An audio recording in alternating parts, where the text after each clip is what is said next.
In today's video, I'm going to teach you how to lock elements on a presentation slide to prevent unwanted changes. This is a handy skill if you want to ensure certain elements like logos or headers remain consistent across your presentation. First, you'll want to open your presentation file.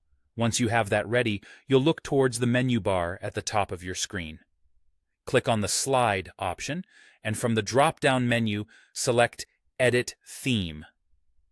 Keep in mind that, in some versions of presentation software, this option might be labeled as Edit Master. By clicking this, you'll be taken to the Theme Builder view. You'll notice a panel on the left side. At the top of this panel, there's a master, which essentially controls the overall design for all the slides in your presentation. Below the master are individual layout slides. These layouts present different preset configurations for your slides, and you get to choose which one you'd like to edit. If your goal is to apply changes to every slide by default, you'd select the master. However, if your intention is to only tweak a particular slide style, pick the one that suits your needs. A really important step here is considering the slides that are already utilizing the layout you are about to modify.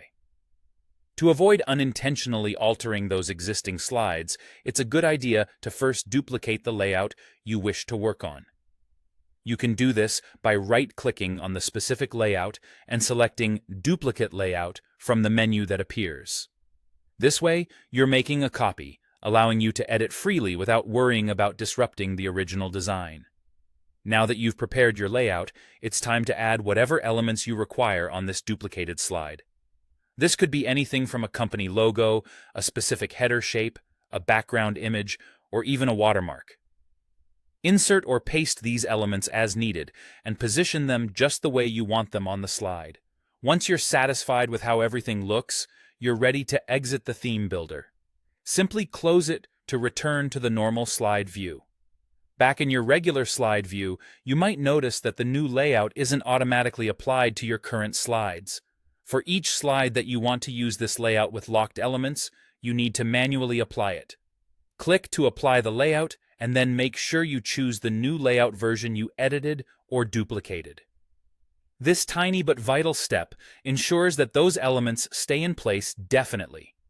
And just like that, you have successfully locked elements on your presentation slides.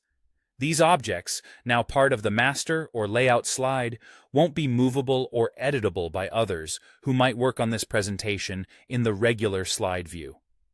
To change them again, someone would need to head back into the theme builder. This mechanism helps maintain consistency and avoids accidental design mishaps. Thank you so much for watching, and happy presenting.